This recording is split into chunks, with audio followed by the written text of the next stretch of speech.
Okay.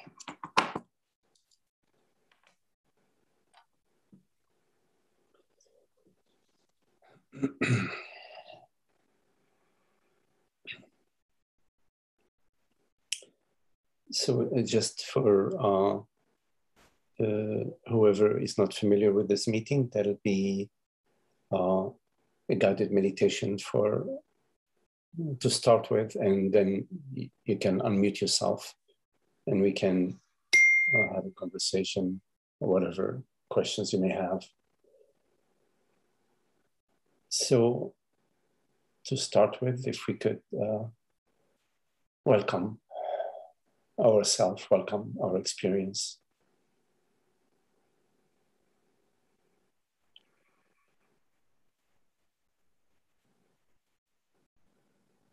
And rest, invite yourself to let go. You don't need to figure anything out for this period of time that we are together. Notice the breath.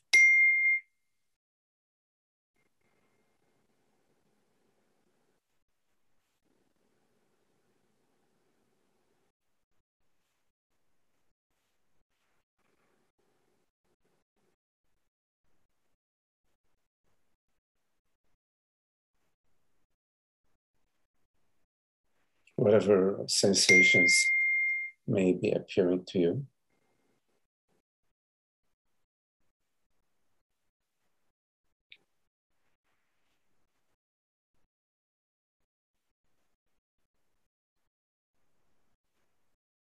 Be just the open, welcoming space.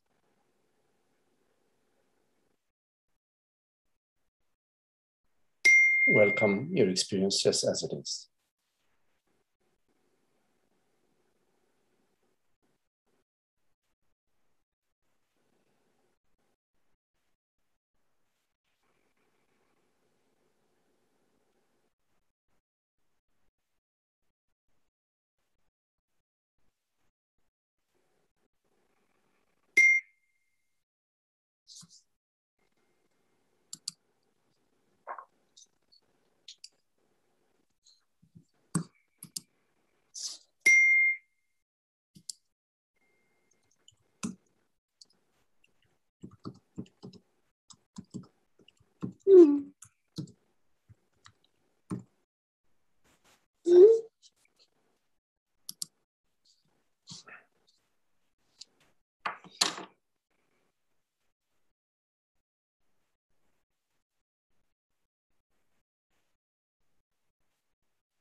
Our true nature is effortless.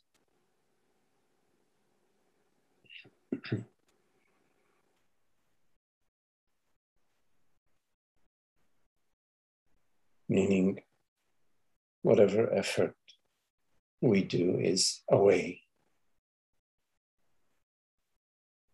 from the peace of ourself.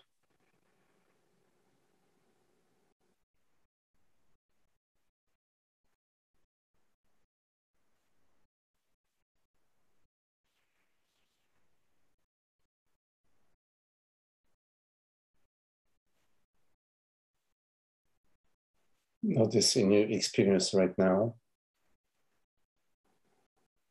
everything appears effortlessly. The sound of these words, a fresh moment.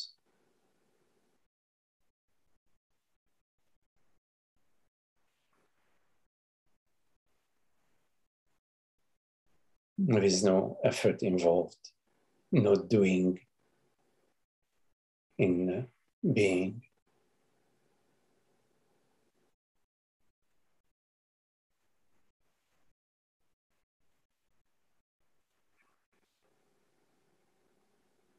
all effort takes you away from that which you are.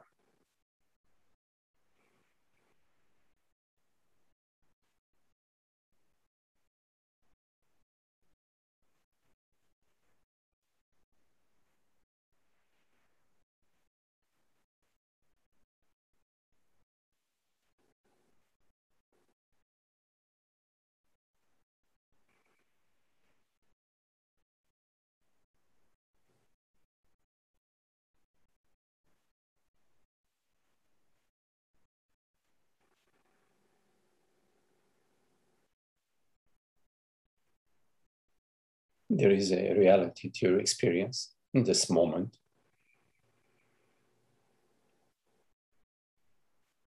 which is the absolute certainty of being. Before being a woman, a man, a person, is the absolute certainty of being.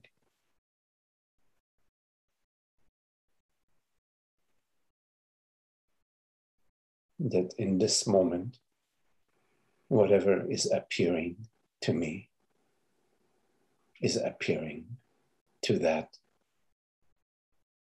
certainty.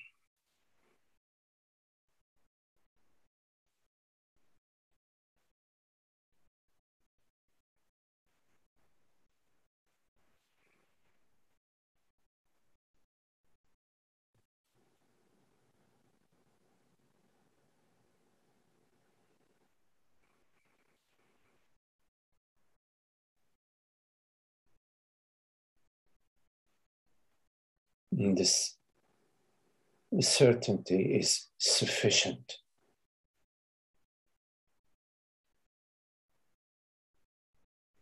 There is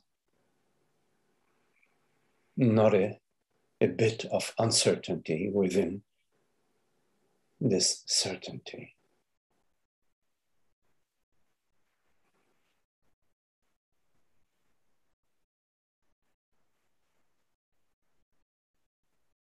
There is nothing missing or lacking in the certainty of being, the certainty of consciousness.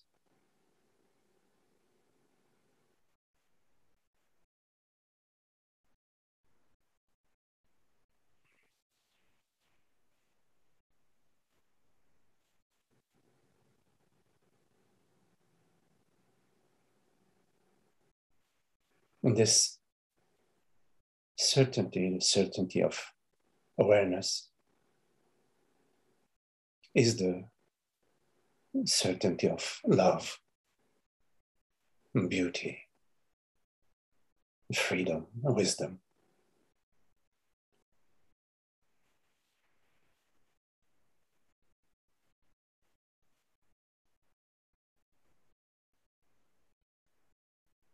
Which are the qualities of being.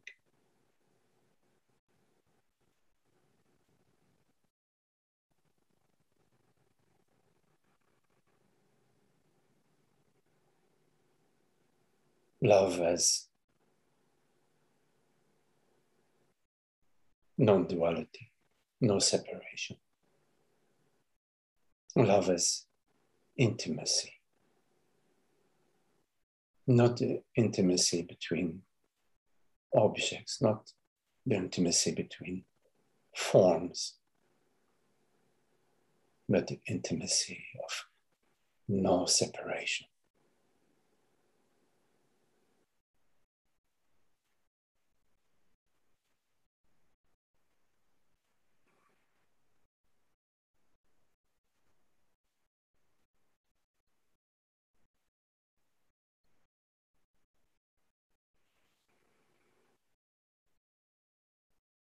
Beauty as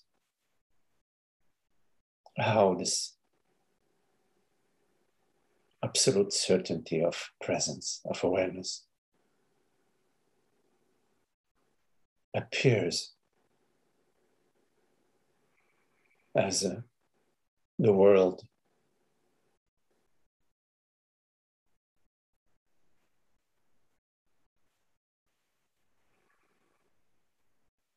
in the sunshine.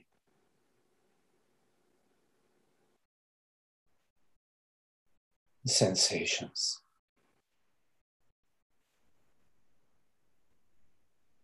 Music.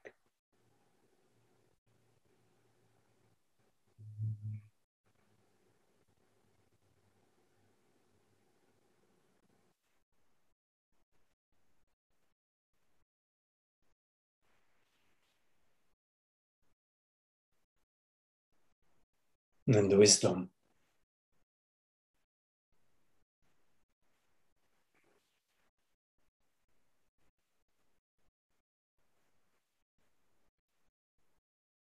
Which is the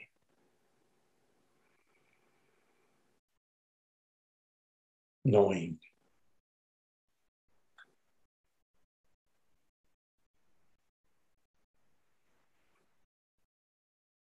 Knowing about the reality of the infinite, invisible.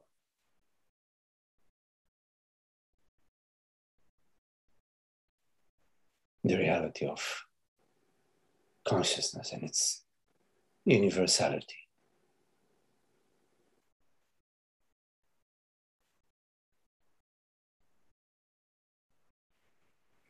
Understanding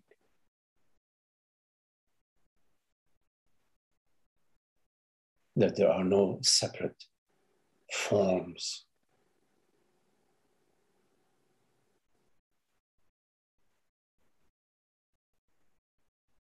outside of this transparent, aware presence, outside of consciousness.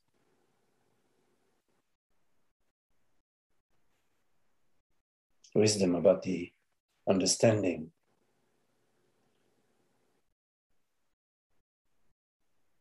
about one reality.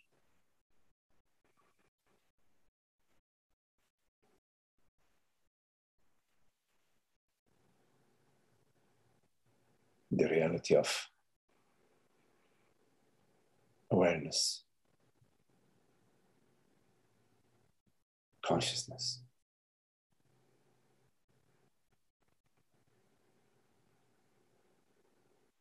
The wisdom about the understanding, about the illusion of a separate consciousness, a separate self.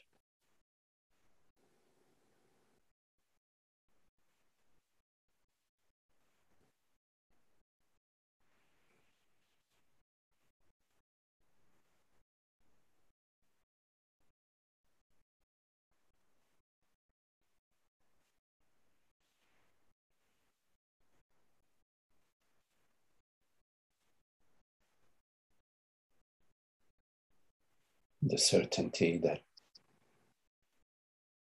that which truly is the reality of being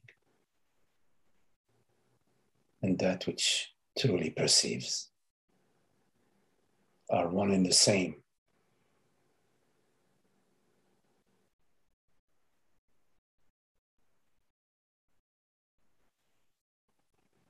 Isness and perception are not two.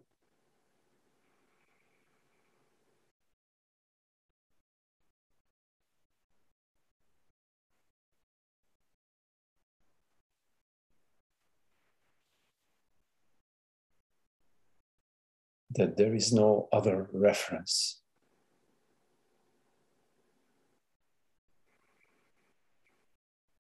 to consciousness other than itself.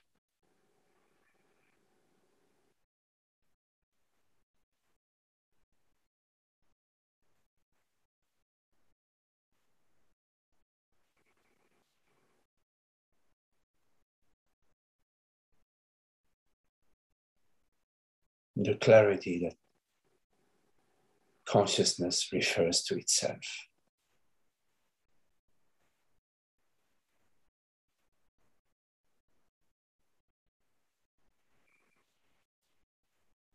Without any intermediary.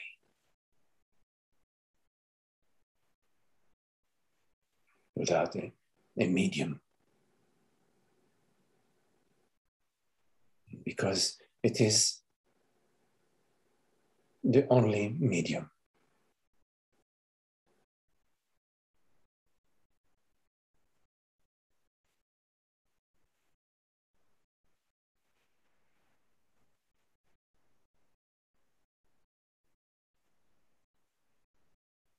That which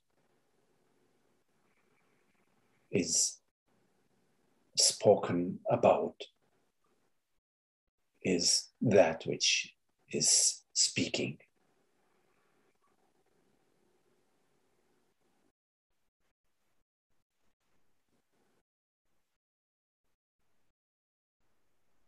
The universe is speaking. The universe hearing, listening.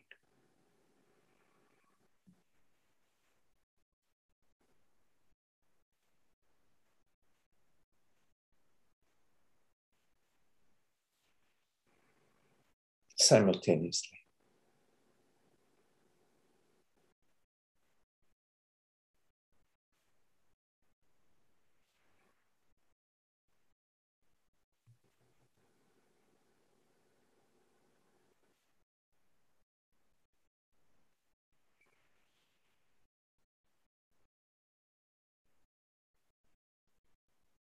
What is it that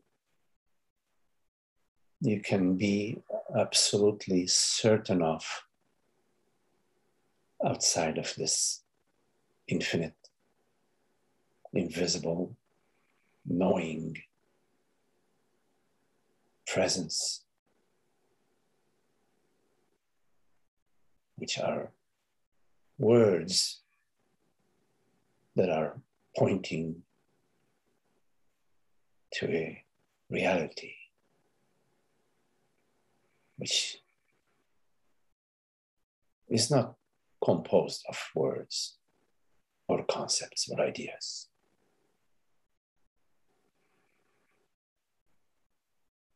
It is composed of itself.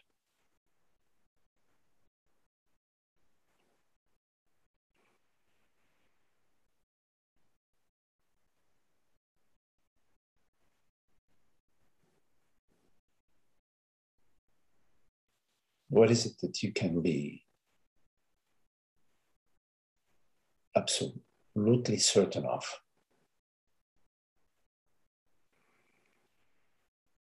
outside of consciousness?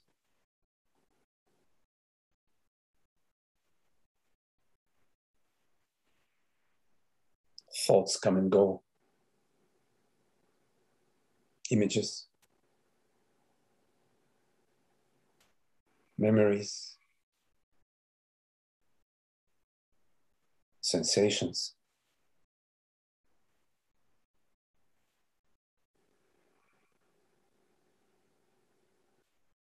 What is it that absolutely does not come and go?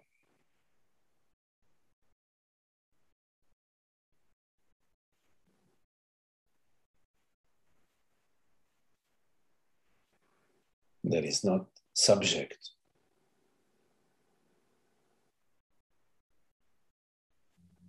to thoughts, memories, feelings. That is completely free, untouched and untouchable, absolutely certain, the absolute certainty, which it is, which you are, which I am.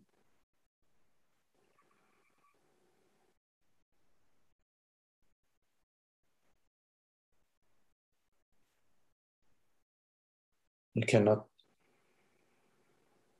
go to it via thinking.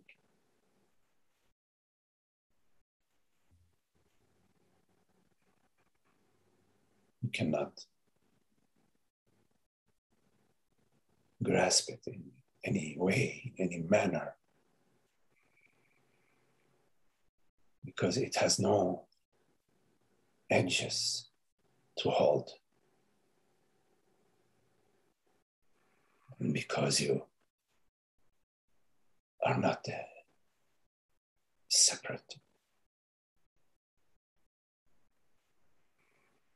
person,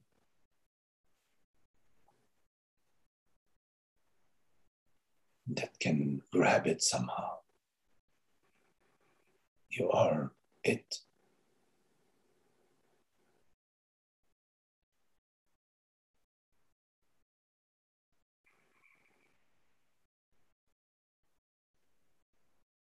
At the core, at the heart of every sound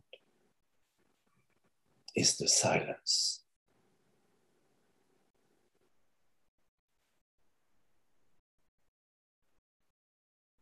At the core, at the heart of every form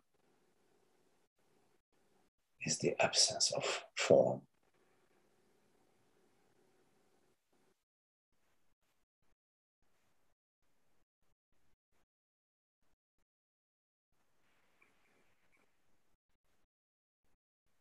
When you look deeply within your being,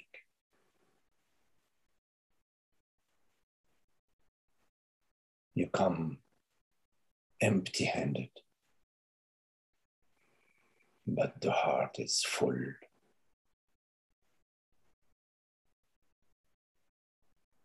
You will not find anything to hold on to, but you will find yourself, the eternity of being.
So we do not bargain.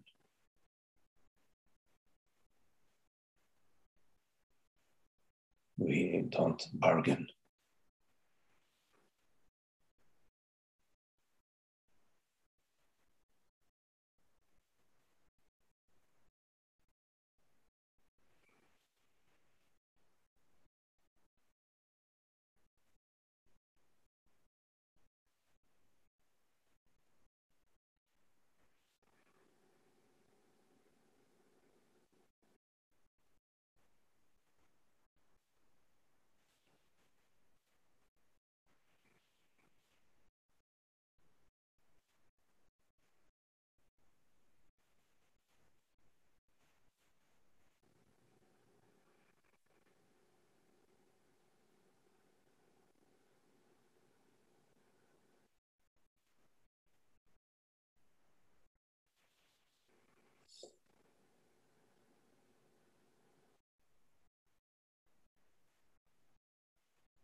Okay, so you're welcome to unmute yourself if you have anything you would like to explore. Any questions?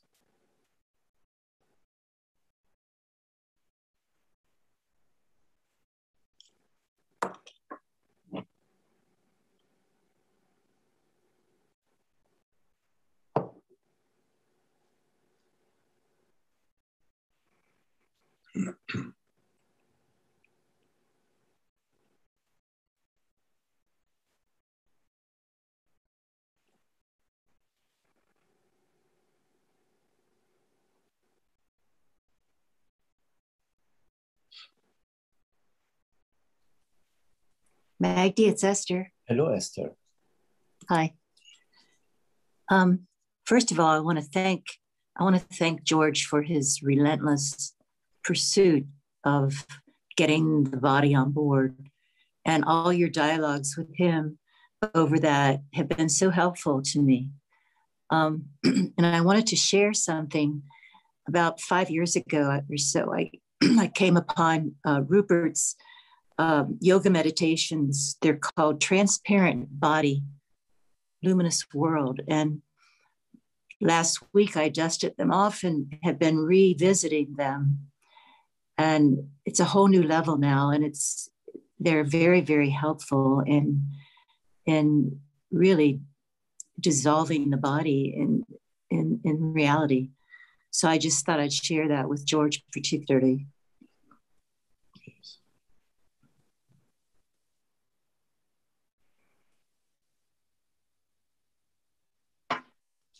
May I say something? Yes, George. I have those meditations, and I'm not sure whether you gave them to me or I got them elsewhere. And I've recently tried to listen to them, and I cannot stay awake.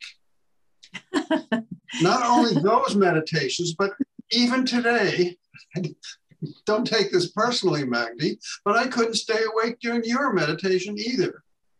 For some reason, I don't know whether it's resistance or what it is. The particular meditation you mentioned, I listened to it. I tried to listen to it this morning and couldn't do it. Could not stay awake. I'm going to try again. But if anyone has any suggestions how to stay awake, let me know. I do, George. Okay, I had the same problem, particularly, but I'm on to it because it's, we're dealing with this body thing, and, it's gonna snooze out on us, So what I do is I set an alarm for like a half hour down the road in case I fall asleep. And that way, I keep coming back to it. Just an idea.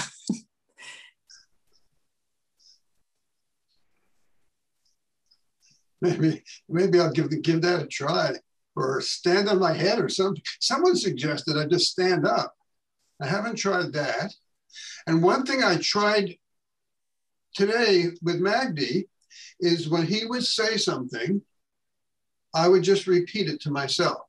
He would say something, I would repeat it to myself, just as a mechanism to stay awake. Didn't work.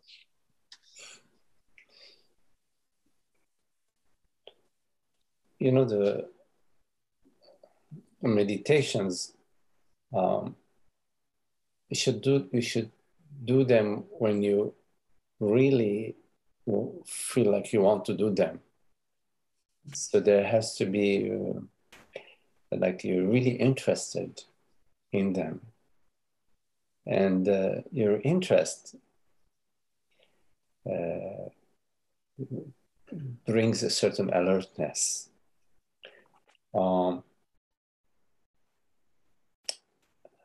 The other thing is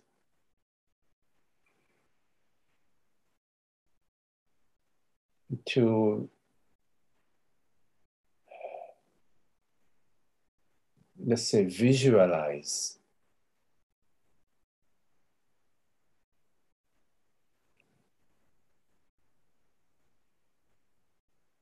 to the extent that it's possible to sort of be living the meditation, sort of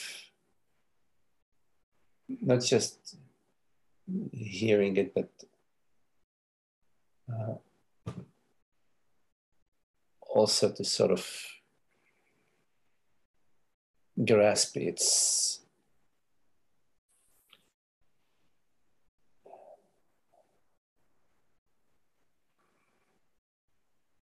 what it's pointing to.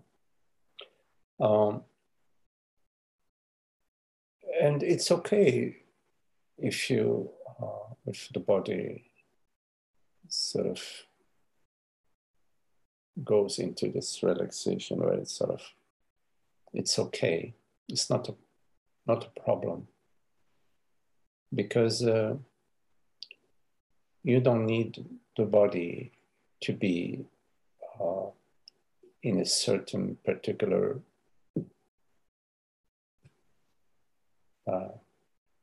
volume or certain setting. You don't need a certain setting that for the meditation, because the meditation covers all the settings as long as you're there.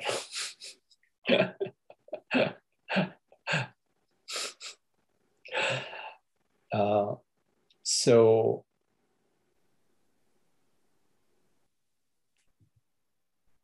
don't struggle around what the body is doing during the meditation. And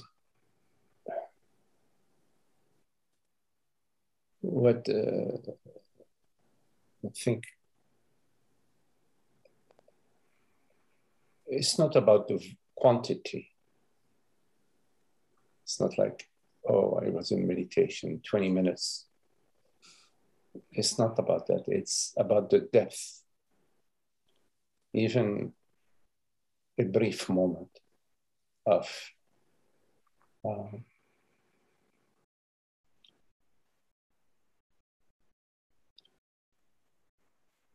sort of sinking into being taken by the current, being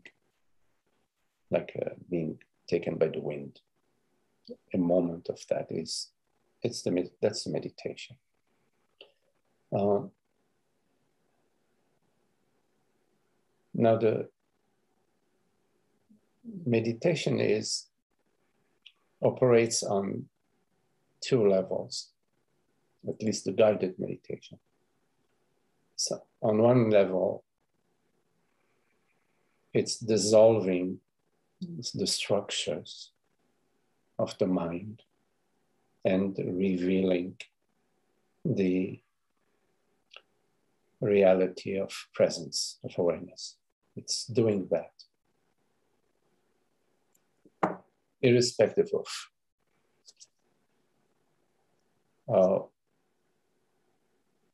of any, there's no effort in that, there's no activity in that, nothing that you're doing. The other aspect of the meditation is that there are some principles that are being presented to the mind.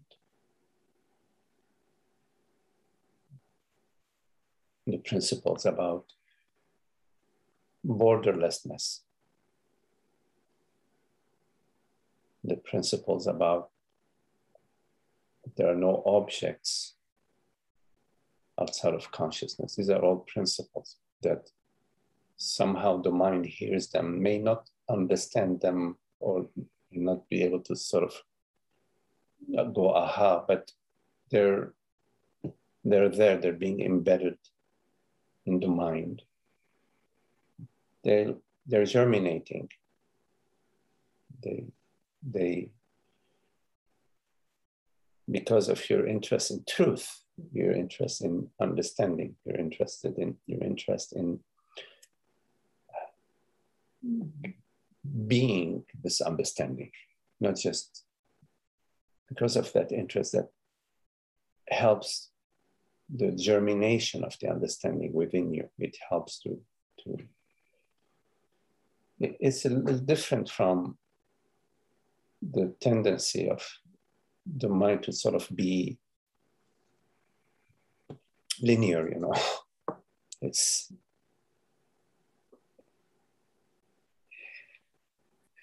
not linear. Now the body awareness exercises, I don't know, I'm not familiar with Rupert's work, but I'm familiar with Francis's work. It's different from the meditations. In fact, Francis' meditation are silent in the most. Sometimes he would speak, but mostly it's silent. At least when you meet with him regularly, it's a silent meditation. But then there's body awareness exercises, body awareness meditation, you could say, or body awareness yogas. So I don't know exactly what Rupert, you know, meditations are, but the body awareness is a different type of work that invites you to, at the feeling level, at the somatic level, to experience your true nature.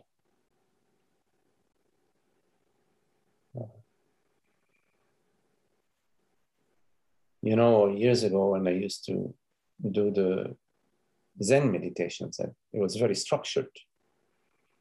You had to sit for 45 minutes, you don't move. And there is a posture, you have to hold a certain posture. And so it's different. It's not like these meditations, it's more putting the body in a certain structure, and then there was a particular inner work, depending on the student, what particular inner work they were doing.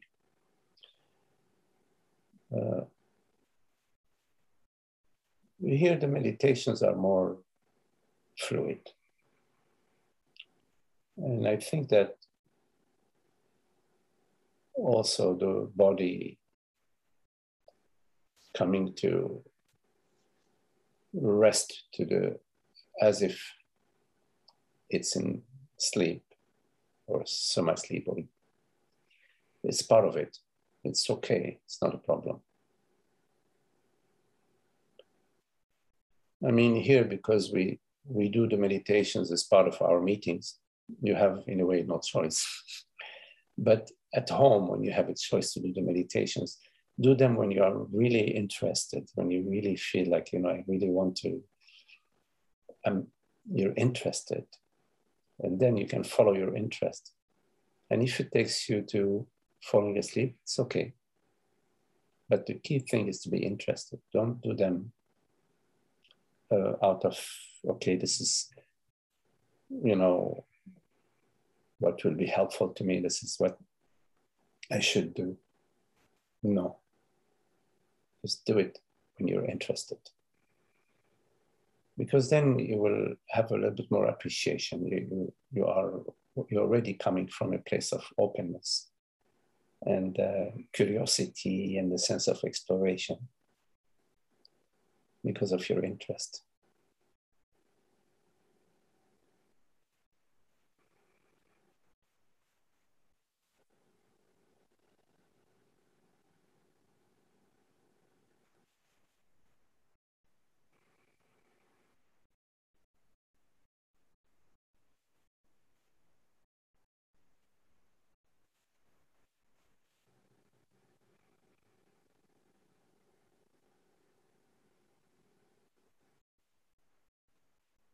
Because what you are speaking about is non-phenomenal.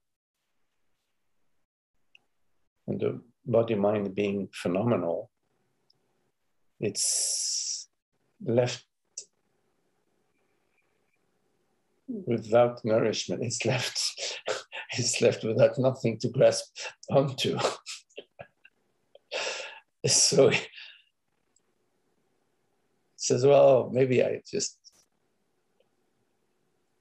lay down.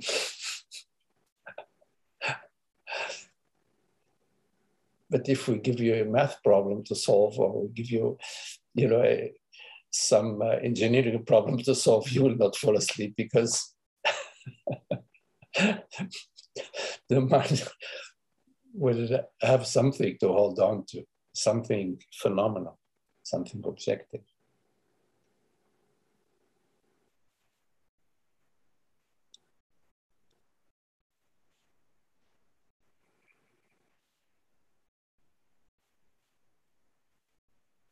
So it's different here, because there's nothing that you're given to do. Or to do, I mean, nothing. Not even, you don't need to follow the words, you don't need to understand what is being said, nothing. It's really just being. Being is already there. So here you are, like, being invited to just do absolutely nothing.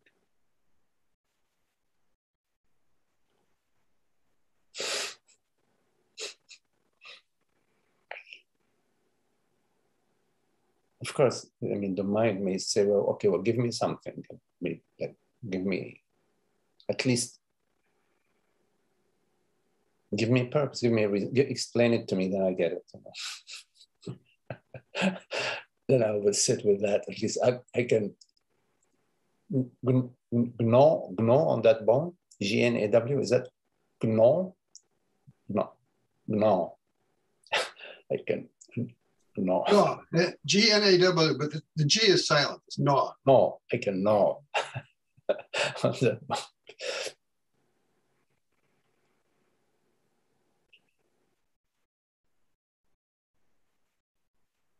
But here, there's nothing to gnaw on. And there is nobody that's invited to the room. There is nobody invited. You are not invited to the meditation. You are the meditation. You're not invited to meditate or to do something, or to, I don't know, get a good meditation. Or, no. There's no such invitation.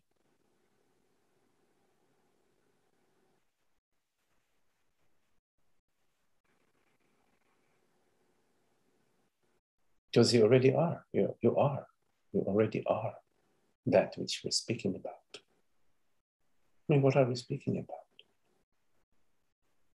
We're speaking about consciousness, reality. What do you think you are? What do you take yourself to be? When you don't take yourself to be anything, aren't you that? Aren't you this awareness, consciousness? You already are.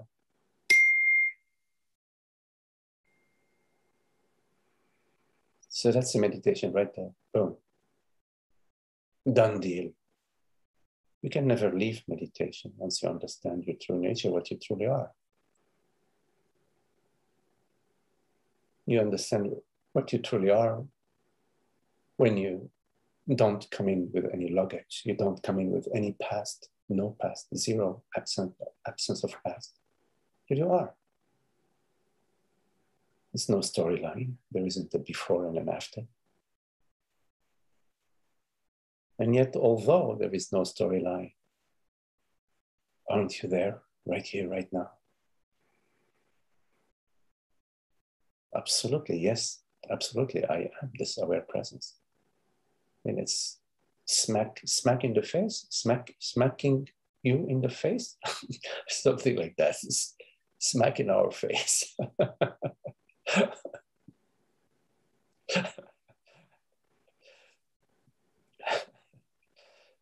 Closer than close. I mean, closer and close meaning like it's ridiculous to say closer and close. There is no distance. You are. I is that. What else would I be? Some floating object in space, like a Martian, or some character, a terrestrian.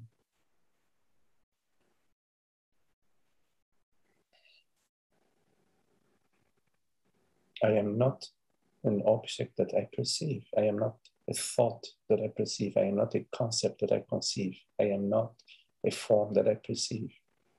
I am not a bundle of sensations that I perceive. It's right there for us, moment by moment. It's so clear. Yeah, I am that reality, the reality of perception. And this freaking perception is at zero distance from I. Zero, I mean, before even the zero is created, because even zero is too much. Before the zero. Before the zero. That's the true distance. The word distance doesn't apply, actually. It's a scientific term that relates to objects,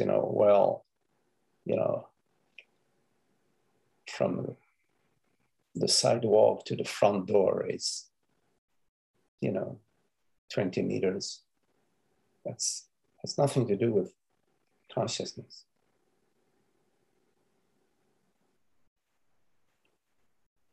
Has nothing to do with you, with what you are, with what I is.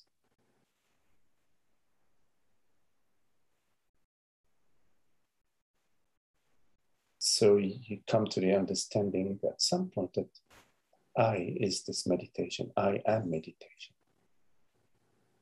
And then you want to listen to Magdi's meditation, Francis' meditation. Yeah, go, why not?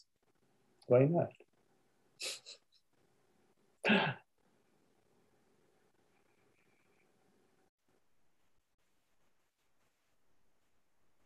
Because you already are the beauty. You already know the beauty because you are the beauty. You as consciousness.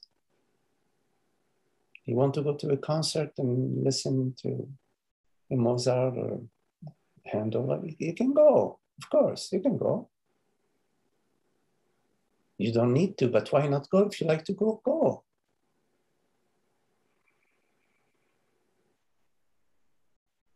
You can go with friends, go alone. You can even fall asleep during the concert.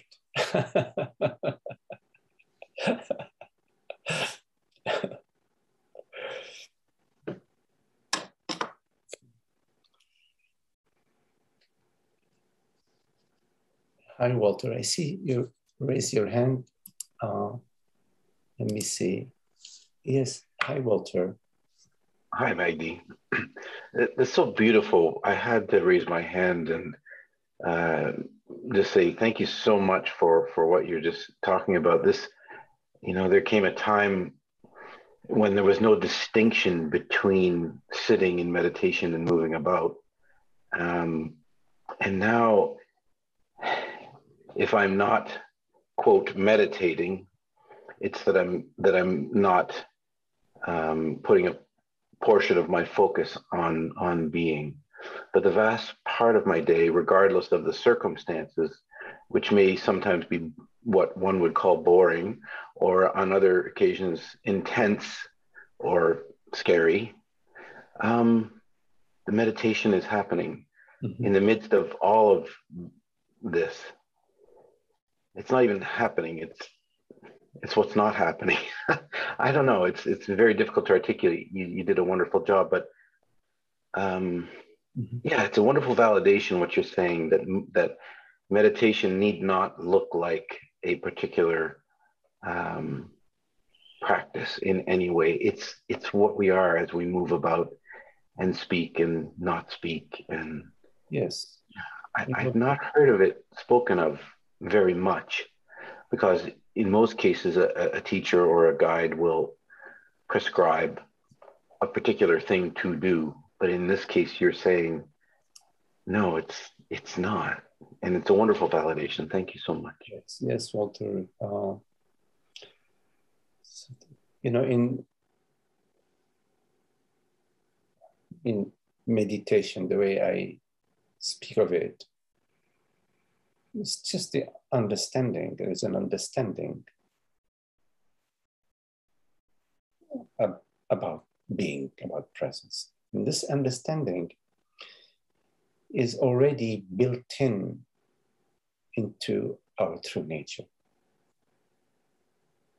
Our self, the self, knows itself to be the one reality. So it's already built into the fabric of being. The fabric of being and the fabric of our being is one fabric. It's not two fabrics. So sometimes they say in meditation, there isn't a meditator. There isn't a meditator. There is meditation without a meditator. So when there is no meditator, there is no separation.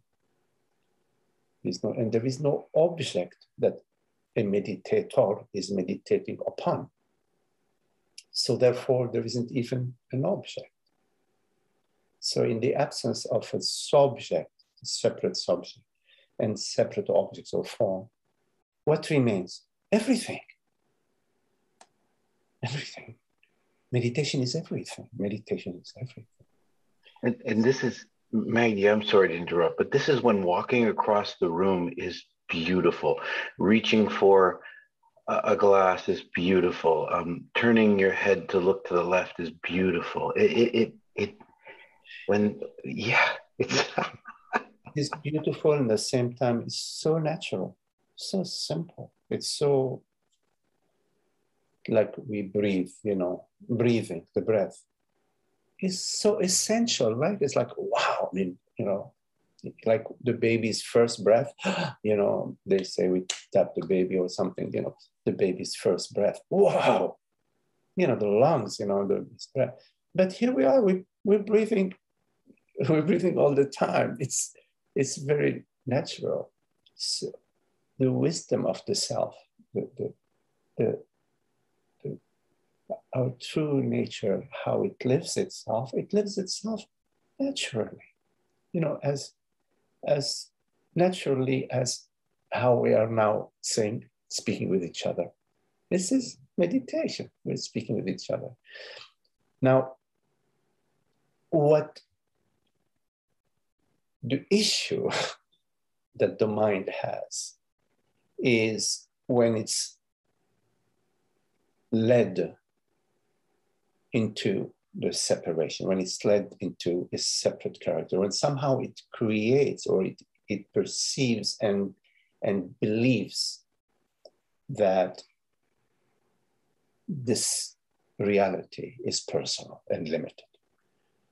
As a consequence of that, then there is meditation, no meditation. What do I need to do to what praxis do I need to do to get there? But there is a fallacy about that, because there is no real person to get somewhere. You're not going to give a phantom or a ghost a practice, say, oh, do this. At the same time,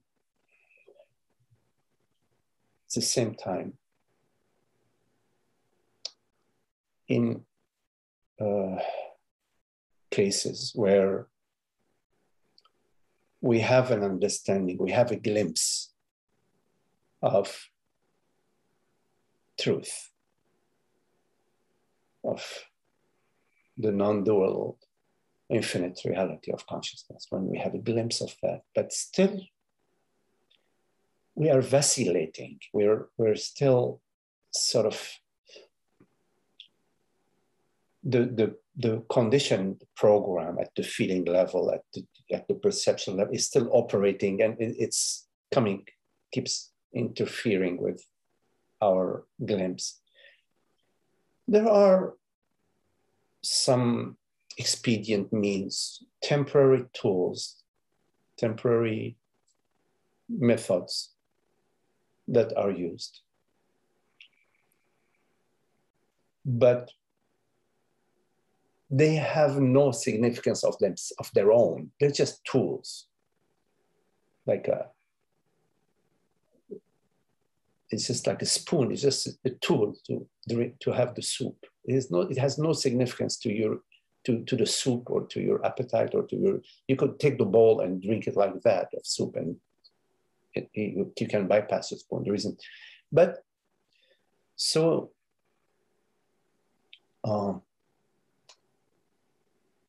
in some cases, I don't have firsthand experience of that, but there are some practices of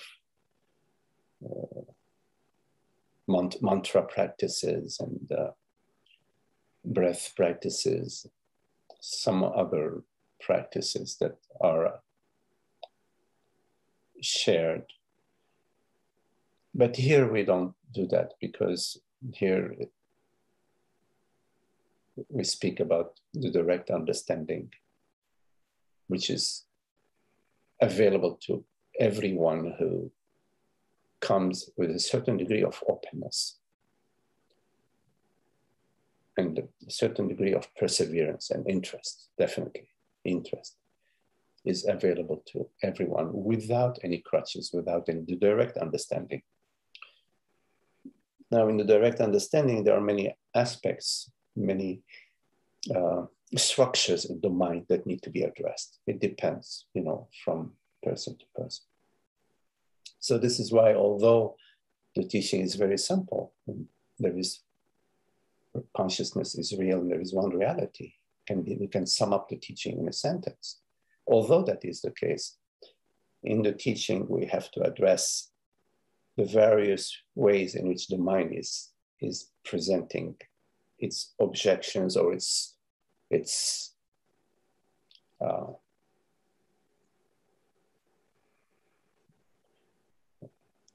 call for an answer, a call for help.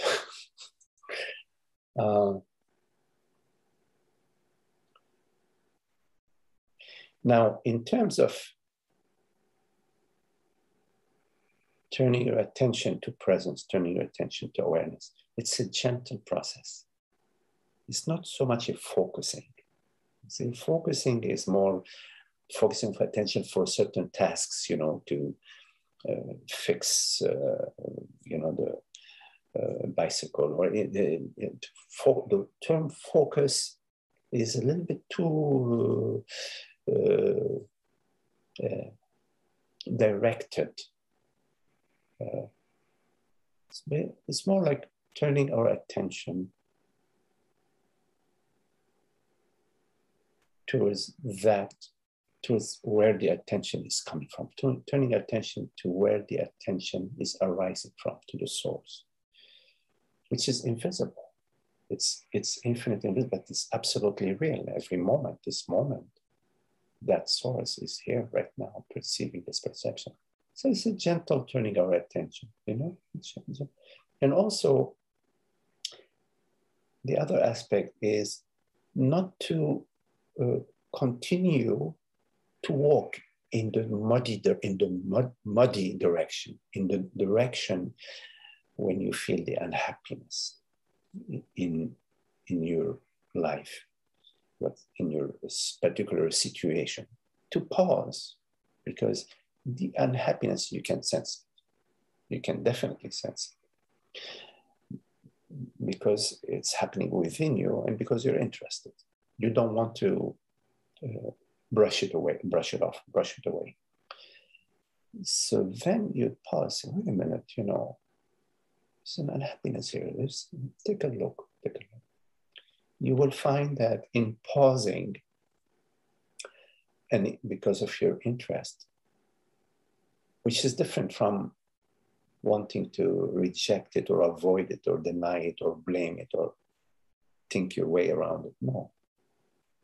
That's an avoidance, you say. But when you pause, you will find that in that moment, in the unhappiness, is a result of assuming yourself to be a mortal body mind, assuming yourself to be a person, assuming yourself to be a body, assuming yourself to be a separate consciousness. And that's important. It's important to see that, and not to proceed, not to continue, because you cannot fight a fire with fire. It's a poor metaphor, but you don't want to want to pause.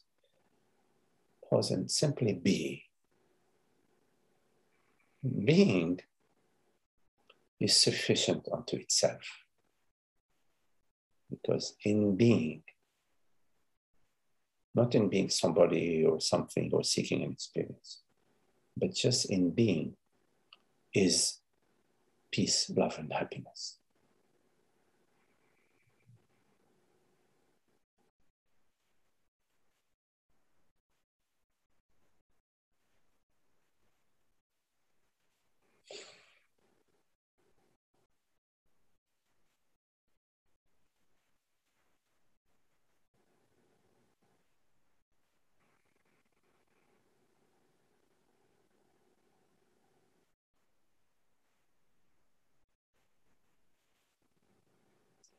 Francis sometimes says, you know, some people imagine enlightenment to be like something like so fantastic. But in fact, it is as basic to our being. I mean, it is our being. It is our true nature. It's normal. It's our reality. What makes it seem so fantastic is because when we have been living in a 4x4x4 cell for 100 years, and then we are taken out of the cell, we feel, oh my goodness, the sky, I can walk 10 meters without hitting a wall. I can walk 20 meters without hitting a wall. But you know, in fact, it's natural to us to walk. We can walk 1,000 meters if we want, you know. It's natural. So it appears, you know, for a certain period of time to be so fantastic, such a fantastic thing, while it is our most natural,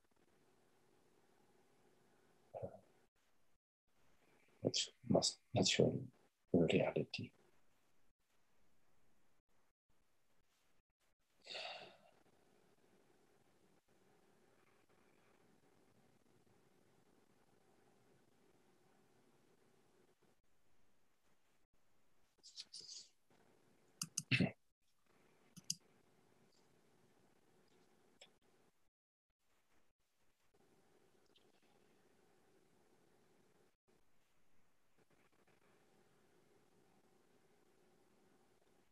Any questions?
Well, since no one else is pressing, I do have one. Yes. Hello, Desmond. I appreciate you've covered it in a sense, but anyway, it's a recurring thing. I find during a guided meditation, I find it very easy to take it on board that I am awareness, that I don't share the limitations, etc., of the body. And sometimes I've noticed, literally within seconds of leaving the meditation, I'm back in a belief that I am the body, mind, etc.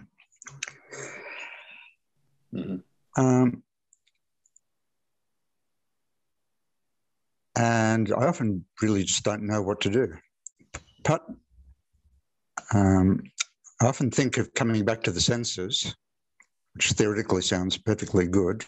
I'm sure it is. But in practice, I tend to have chronic pain due to a postural problem. It's not terrible, but if I dwell on it, then that becomes my world, or a major part of it. So I guess the question is implicit. From what I can take right now, faith seems to be important too. If I can't actually really remember that I am the awareness and none of that stuff matters, then at least have faith that that is the case and keep on coming back to that. So that's my current plan. So any comments?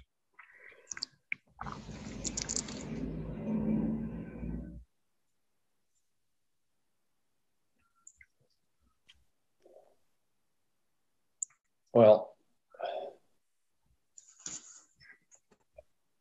do you have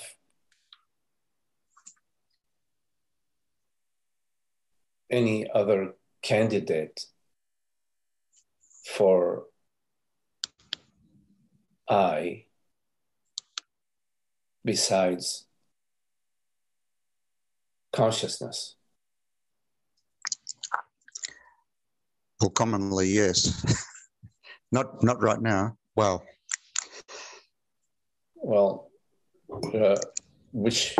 what candidate or candidates would that be? That which makes the most noise. A noise is, let's say you have a dog that's making a lot of noise. Okay. Yes. Let's say you have a lawnmower that's making a lot of noise. So that would be the candidate for consciousness or for the I? Well, for the I or the me, yes, usually. So right now you are that which perceives these words, right? Which is hearing these words. You're okay with that? Yes. And the words can be faint or can be loud. Yes. Whether they are faint or whether they're loud, does that change? Does the sound, the volume of the sound, change that which is hearing these words? It changes the fact that it is consciousness that's hearing these words, or I is hearing these words. Well, now that you say that, in a sense, I misspoke. I used the word loud as a euphemism. I think what happens is the bodily pain tends to be is seen as a confirmation. I'm calling that noise. Yes. As a confirmation that I am this body. I mean, I can see how stupid it is. I guess my question is, I can see how stupid it is in reflection. But since it's so persistent, well, I'm trying to have an anchor, and I'm wondering whether faith might be. Yes.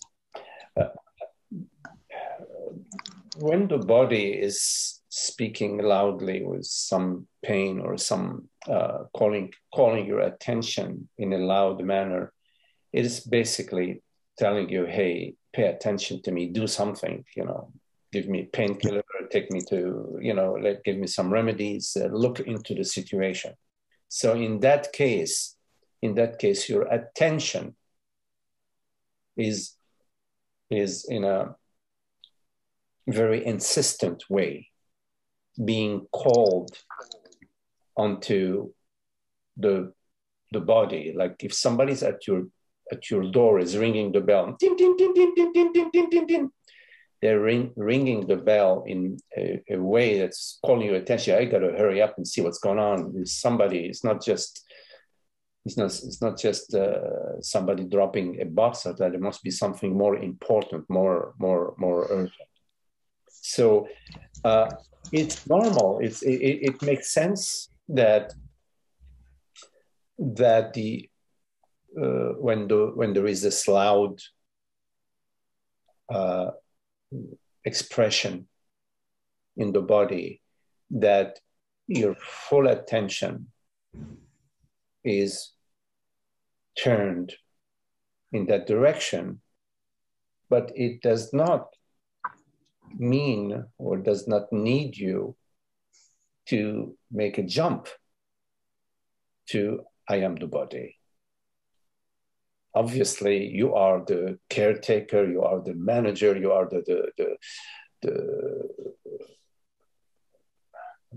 the manager of the body, and there is a loud noise. And so you do your best in investigating that noise, in providing some solutions, and investigating the situation, exploring, various options. But the main point, I think this is what maybe you're coming to, is that that's a jump. It's an unnecessary jump to say, I am the body. I mean, of course, it's your freedom to say, I am the body, and to feel, and therefore that whatever is happening to the body is happening to you, and that's your freedom. But it's not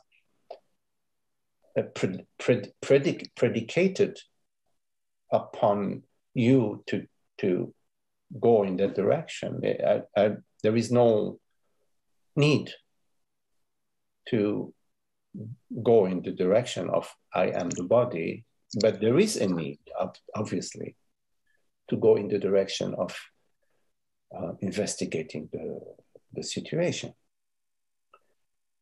Now, when there is a loud sound like that, and when we have this sense that, okay, I am just the perceiver, I'm just the witness, I am not the tree, I'm looking at the wind is blowing and the leaves are dancing in the wind, and I'm watching that, it's easy for me to go to, I am the awareness, I am the consciousness, I am the perceiver. Because there is no, you have room to sort of ponder that, to ponder. When you have a fire, burning fire, you have to hurry to get the water hose and to put out the fire. You don't have the room or the space to sit down and ponder that you are consciousness, so that you are the awareness. So it may seem that because of how loud the noise is, that because you don't have the option to contemplate, I am consciousness, I am the witness, that therefore you are forced to adopt the other option, I am the body. You don't have to adopt the other option, I am the body. You can remain with the fact that there is a loud noise, and therefore you do not have the luxury of contemplating I am consciousness. That's a fact. the house is on fire, you need to get the hose and you need to get busy putting out that fire. And that in itself doesn't give you the opportunity to sit down and meditate upon your experience. No, I understand that. But you don't need to, because you don't have the luxury of contemplating I am awareness, to adopt the position that I am the body. You follow? Yes, in fact, I now remembered a bit more clearly that even when I have remembered and really believed that I am the awareness, another habitual thought comes in that says, well, if that's the case, I should be happy and blissful. I shouldn't be having any pain, etc. I mean, it's very quick. It's very habitual. Yes. If it was a sentence as long as the one I just said, it would be much more yes, apparent. So yeah, I think I've got the picture now. So in fact, even with the house on fire, ideally one can rapidly remember, well, I am the awareness who happens to be now in a house on fire. Well, and then act. No. Yes, yes, maybe, or maybe we're too busy putting the fire out. So that's okay. We're busy to put, but that oh my God, what's happening to me? That's a jump. Yes. From dealing and being all your energy is consumed with dealing with the loud noise. That's a fact. Exactly. Yep. That's a fact. Yep. That's basically a situation that is requiring this sort of attention, but it doesn't require to jump. Oh my God, what's happening to me? So jump. Oh my God, what's happening to me? Is you need to see it as an unnecessary add-on. Now, you said that sometimes when everything is good and there's no loud noises, and I contemplate I'm awareness, and then I think I should be happy. I should be happy, or the world should be rosy, or the body should suddenly become completely radiant. It's shining in the dark. walking on air. Yep. Walking on air, right? Flying. Been there, done that. Been there, done that. By the way, but that's another story. See, that's an important thing to understand. Is that the happiness, the peace and happiness, isn't a result of a happy body or a happy world or a happy mind. It's not in that direction. So when you look at, is the world happy? Is my body happy? Am I feeling happy?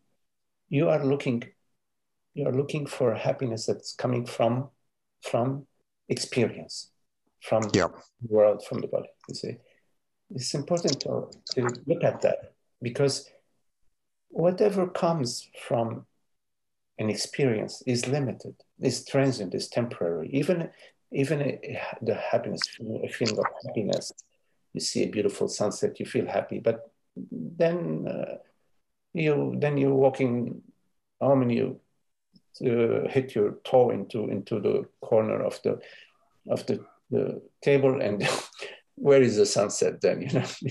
So happiness shines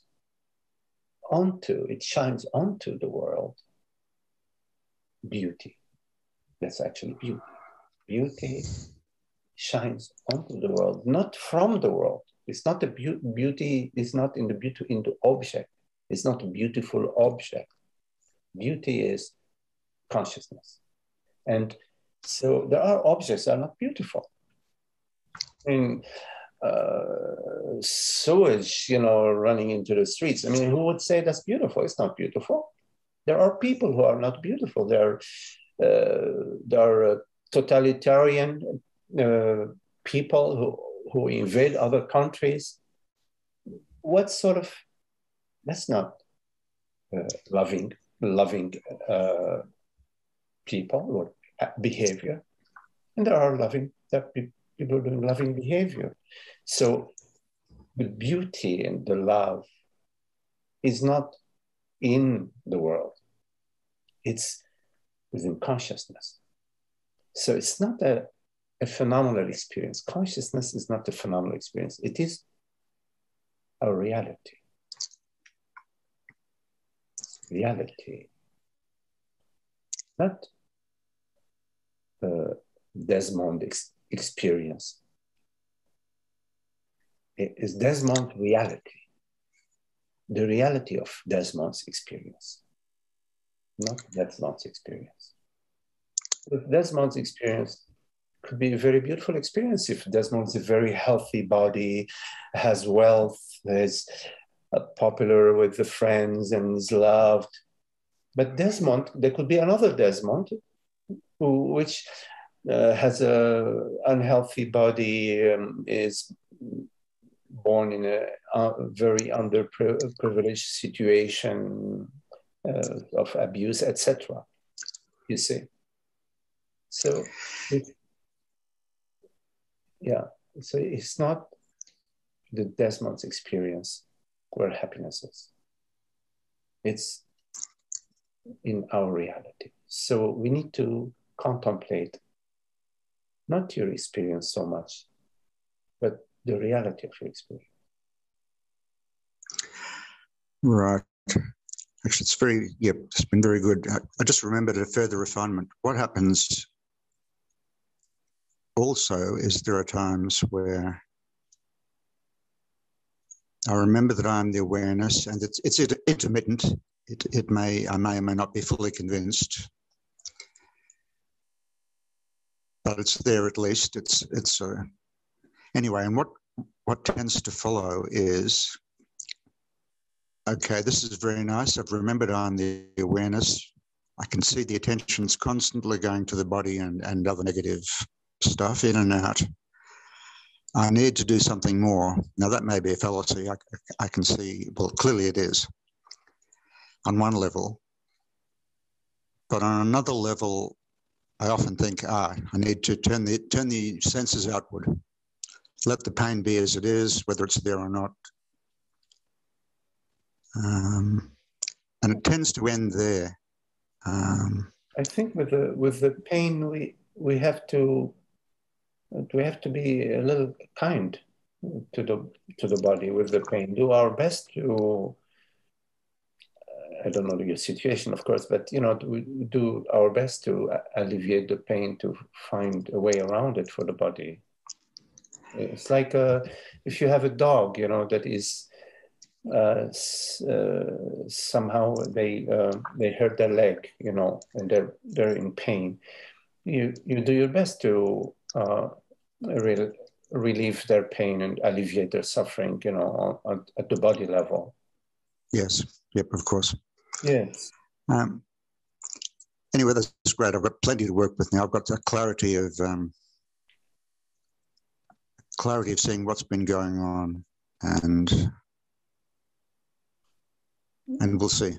The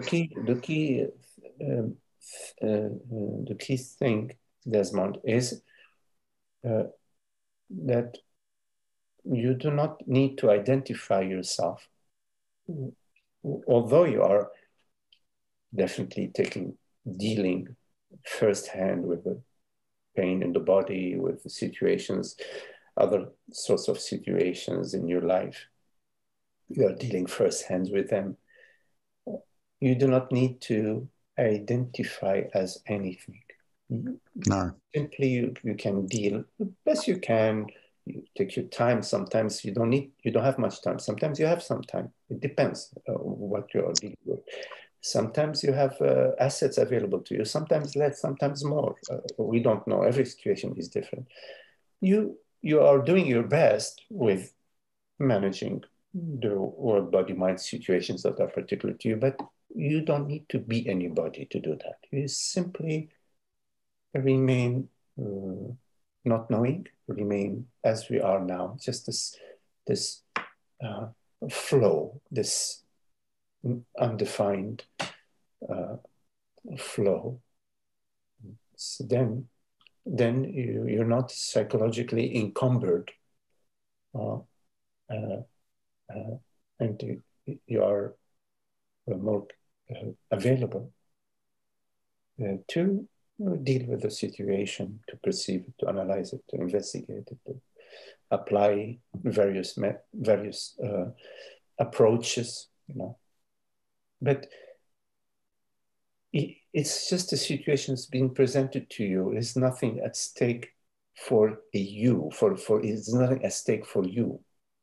It's nothing at stake for you, because whatever is appearing to you is interconnected with the cosmos, this local event that I'm experiencing. It is part of the cosmic event. So it is the cosmos, cosmosing itself. And at the local level, it's cosmosing itself as this experience of painful body. It's impersonal.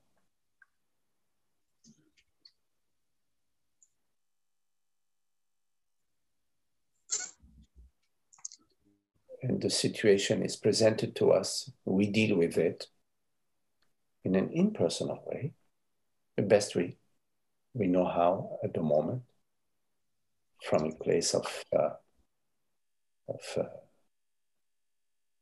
interest, openness, love, intelligence.